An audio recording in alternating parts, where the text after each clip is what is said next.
اس واسطے فرمایا گیا کہ کسی گناہ کو معمولی سمجھ کر اختیار نہ کرو. تو قرآن کریم فرما رہا ہے کہ جو شخص یہ گناہ کا کام کرتا ہے، بخل کرتا ہے، بے پرواہی اختیار کرتا ہے، ارے بھائی آخرت کا معاملہ آئے گا تو دیکھا جائے گا، وہ بھی تو کچھ، ابھی تو دنیا کی لذتیں ہیں، دنیا کی راحتیں ہیں، اسی کو دیکھو، اسی کی لذت کی طرف توجہ کرو. اب تو حاصل ہے ہمیں دور نشاط، بعد کی پھر دیکھی بھالی جائے گی، تو آدمی کو یہ خیال آ جاتا ہے. تو یہ سب شیطان کا دھوکہ ہے. فرمایا کہ جو اس ناپرواہی اختیار کرے اور وہ جنت کے آخری انجام کا جھٹلائے، تو اس کا نتیجہ یہ ہوتا ہے کہ اس کو آسانی پیدا کر دی جاتی ہے مصیبت کے کاموں کے لیے، مصیبت کی طرف بڑھتا ہے. دیکھنے میں اچھائی کی طرف جا رہا ہے، یعنی مزہ آ رہا ہے، لطف آ رہا ہے، زندگی کے بظاہر ایسا لگ رہا ہے کہ عیش و آرام میں گزر رہی ہے، اپنی لذتوں کی حالت میں گزر رہی ہے، اپنے نفسانی خواہشات کی تسکین میں گزر رہی ہے، لیکن وہ در حقیقت راستہ آسان ہو رہا ہے کائے کا آخری مصیبت کا جو آنے والی ہے آخرت میں، یعنی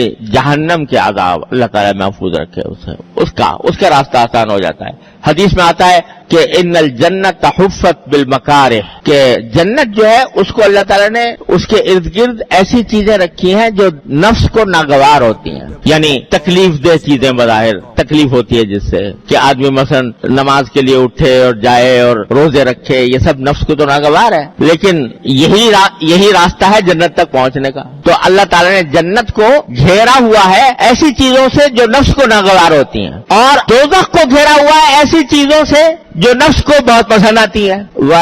وحجبت النار بالشہوات، کہ خواہشات سے گھیرا ہوا ہے. یہ دل میں خواہش پیدا ہو رہی ہے، میں نظر کا غلط استعمال کر لوں، میں زبان کا غلط استعمال کر لوں، میں اپنے کان کا غلط استعمال کر لوں، یہ خواہشات دل میں پیدا ہوتی ہیں، اور یہی خواہشات بالآخر انسان کو اس دوزخ تک لے جاتی ہیں. یہ معنی فَسَنُيَسِّرُهُ لِلْعُسْرَىٰ، کہ ہم اس کے لیے اس مصیبت کے راستے کو، دوزخ کے راستے کو آسان کر دیتے ہیں کہ اسی کی طرف اس کا شوق بڑھتا چلا جاتا ہے، اور اسی کی طرف اس کی آرزویں قائم ہوتی ہیں، اسی کی طرف اس کی دل میں امنگ پیدا ہوتی ہے. تو سبق جو دیا جا رہا ہے وہ یہ کہ کسی بھی گناہ کے کام کو جان بوجھ کر اختیار نہ کرو. یہ گناہ جو ہے یہ تمہیں دوسرے گناہ کی طرف لے جائے گا، دوسرا تیسرے کی طرف لے جائے گا، یہاں تک کہ پھر اس کی انتہا ہوگی دوزخ کے اوپر جا کر. اللہ تعالیٰ ہر مسلمان کو اس سے محفوظ رکھے. تو 3 چیزیں یہاں پر بتلائی گئی ہیں جس کا انجام یہ ہوتا ہے کہ انسان